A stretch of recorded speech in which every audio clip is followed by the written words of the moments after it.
ಇನ್ನು ಬಾನು ಮುಷ್ತಾಕ್ ವಿರುದ್ಧ ಸಲ್ಲಿಸಿದ್ದ ಹೈಕೋರ್ಟ್ನಲ್ಲಿ ಅರ್ಜಿ ವಜಾಗೊಂಡಿದ್ದು ಸರ್ಕಾರಕ್ಕೆ ಮತ್ತಷ್ಟು ಬೂಸ್ಟ್ ಸಿಕ್ಕಿದೆ. ದಸರಾ ಉದ್ಘಾಟನೆಗೆ ಕರ್ನಾಟಕ ಸರ್ಕಾರ ಬಾನು ಮುಷ್ತಾಕ್ ಅವರನ್ನು ಆಯ್ಕೆ ಮಾಡಿದ್ದು, ಇದನ್ನ ಪ್ರಶ್ನಿಸಿ ಬಿಜೆಪಿ ಮಾಜಿ ಸಂಸದ ಪ್ರತಾಪ್ ಸಿಂಹ ಸಲ್ಲಿಸಿದ್ದ PIL ಅನ್ನು ಹೈಕೋರ್ಟ್ ವಜಾ ಮಾಡಿದೆ. ಈ ಮುಖೇನ ಪ್ರತಾಪ್ ಸಿಂಹ ಹಾಗೂ ಇತರರಿಗೆ ಹಿನ್ನಡೆಯಾದಂತಾಗಿದೆ. ಇನ್ನು ಕೋರ್ಟ್ ತೀರ್ಪಿನ ಬಗ್ಗೆ ಪ್ರತಿಕ್ರಿಯೆ ಕೊಟ್ಟಿರುವಂಥ ಪ್ರತಾಪ್ ಸಿಂಹ, ಹಿಂದೂ ವಿಚಾರದಲ್ಲಿ ನ್ಯಾಯ ಸಿಗಬಹುದು ಅಂತ ನಾನು ಕೋರ್ಟ್ಗೆ ಹೋಗಿದ್ದೆ, ಆದರೆ ಸೆಕ್ಯುಲರ್ ಹೆಸರಿನಲ್ಲಿ ಸಣ್ಣ ಪರದೆಯೊಳಗೆ ನನ್ನ ಅರ್ಜಿ ವಜಾ ಮಾಡಿದ್ದಾರೆ. ಉಚ್ಚ ನ್ಯಾಯಾಲಯದ ಬಗ್ಗೆ ಏನನ್ನೂ ಹೇಳಲ್ಲ. 2023ರ ಜನ ಸಾಹಿತ್ಯದ ಸಮ್ಮೇಳನದಲ್ಲಿ ಭುವನೇಶ್ವರಿ ಅರಿಶಿಣ ಕುಂಕುಮದ ಬಗ್ಗೆ ತಗಾದೆ ಎತ್ತಿರುವುದನ್ನು ತೋರಿಸಿದ್ವಿ, ಆದರೂ ಸೆಕ್ಯುಲರಿಸಂ ಹೆಸರಿನಲ್ಲಿ ನಮ್ಮ ವಾದಕ್ಕೆ ಮನ್ನಣೆ ಕೊಟ್ಟಿಲ್ಲ. ಅಭಿಪ್ರಾಯ ಭೇದ ವ್ಯಕ್ತಪಡಿಸುವ ಹೆಸರಿನಲ್ಲಿ ಅರ್ಜಿ ವಜಾ ಮಾಡಿದ್ದಾರೆ ಅಂತ ಹೇಳಿದ್ದಾರೆ. ಈ ಮಧ್ಯೆ ಬಿಜೆಪಿ ಸರ್ಕಾರದ ವಿರುದ್ಧ ಟೀಕೆ ಮುಂದುವರೆಸಿದ್ರೆ, ಅಂದರೆ ಬಿಜೆಪಿ ಸರ್ಕಾರದ ವಿರುದ್ಧ ಟೀಕೆಯನ್ನು ಮುಂದುವರೆಸಿದೆ.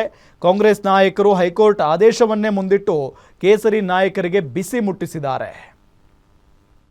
ಪರಿಧಿ ಒಳಗಡೆ ತೆಗೆದುಕೊಂಡು 100ಕ್ಕೆ 100ರಷ್ಟು ಹಿಂದೂ ಸಂಪ್ರದಾಯದ ಪ್ರಕಾರವಾಗಿ ನಡೆಯುವಂಥ ದಸರಾಕ್ಕೆ ಕನ್ನಡಾಂಬೆಯನ್ನ ಭುವನೇಶ್ವರಿಯಾಗಿ ಒಪ್ಪದ ಬಾನು ಮುಷ್ತಾಕ್ ಚಾಮುಂಡೇಶ್ವರಿಯನ್ನ ನಾಡದೇವತೆಯಾಗಿ ಒಪ್ತಾರ ಅನ್ನೋ ಪ್ರಶ್ನೆ ಇಟ್ಟುಕೊಂಡು ನಾನು ಕೋರ್ಟನ್ನು ಅಪ್ರೋಚ್ ಮಾಡಿದ್ದೆ. ಇಲ್ಲಿ ನಾನು ಒಂದು ಪ್ರಶ್ನೆಯನ್ನು ಸೆಕ್ಯುಲರಿಸಮ್ ಅನ್ನೋದನ್ನು ಇಟ್ಕೊಂಡು ಇದಕ್ಕೆ ಅವಕಾಶವನ್ನು ಕೊಡಲಾಗಿದೆಯಲ್ಲ, ಹಾಗಾಗಿ ಈ ಒಂದು ನಮ್ಮ PILಗಳನ್ನು ಡಿಸ್ಮಿಸ್ ಮಾಡಲಾಗಿದೆಯಲ್ಲ, ಹಾಗಾಗಿ ನಾನು ಕೂಡ ಅಭಿವ್ಯಕ್ತಿ ಸ್ವಾತಂತ್ರ್ಯವನ್ನು ಸದ್ಬಳಕೆಯನ್ನು ಮಾಡಿಕೊಂಡು ಕೋರ್ಟು ಸಂವಿಧಾನ ಕೊಟ್ಟಿರುವಂಥ ಅಭಿವ್ಯಕ್ತಿ ಸ್ವಾತಂತ್ರ್ಯವನ್ನು ನಾನು ಇಲ್ಲಿ ಸದ್ವಿನಿಯೋಗವನ್ನು ಮಾಡಿ ನೋಡಿ. ಅದು ಕೋರ್ಟು ಈ ವಿಚಾರವಾಗಿ ಸರ್ಕಾರ ಏನು ಮಾಡಿದೆ, ಇದನ್ನ ನಾಡ ಹಬ್ಬ ಆ ಥರದ ವಿಚಾರವಾಗಿ ಅವ್ರು ಹೇಳಿರ್ಬೋದು ಕೋರ್ಟಲ್ಲಿ. ಅವ್ರನ್ನ ಉದ್ಘಾಟನೆಗೆ ಕರೆಯುವಂಥದ್ದು ಸರ್ಕಾರದ ಒಂದು ಅವ್ರ ಕರ್ತವ್ಯನೋ ಅವ್ರಿಗೆ ಏನೋ ಅಧಿಕಾರ ಅಂತ ಮಾಡಿರ್ಬೋದು ಅಷ್ಟೇ. ಯಾವುದೇ ಕಾನೂನು, ನಾನು ಹೇಳ್ದೆ ಅದಕ್ಕೆ ಕಾನೂನು ತರ್ತೀರಿ ಅಂತ ಹೇಳೋದು, ಏನು ಕಾನೂನುಗಳಿಲ್ಲ, ಅದಕ್ಕೆ ಕೋರ್ಟಲ್ಲಿ ವಜಾ ಆಗಿದೆ. ದಸರಾಗೆ ಕಾನೂನೇನು ಇಲ್ಲ, ಹಿಂಗೆ ಮಾಡಬೇಕು ಹೀಗೆ ಮಾಡಬೇಕು ಅಂತ ಕಾನೂನೇನು ಇರಲಿಲ್ಲ. ನಂಬಿಕೆ ಅದೆಲ್ಲ ಹಿಂದೂ ಸಂಪ್ರದಾಯ ಹಿಂದೂ ಪಂಚಾಂಗದ ಪ್ರಕಾರ ನಡ್ಕೊಂಡು ಹೋಗ್ತಾ ಇತ್ತು. ಈ ಸಿದ್ದರಾಮಯ್ಯನವ್ರು ಬಂದ್ಮೇಲೆ ಈಗ ಒಂದ್ ರೀತಿ ಮುಲ್ಲಾಗಳ ಸರ್ಕಾರ, ತಾಲಿಬಾನ್ ಸರ್ಕಾರ ಇರೋದ್ರಿಂದ ಈ ಪಂಚಾಂಗನೆತ್ತೆ ಪಕ್ಕಕ್ಕೆ ಇಟ್ಬಿಟ್ಟವ್ರೆ.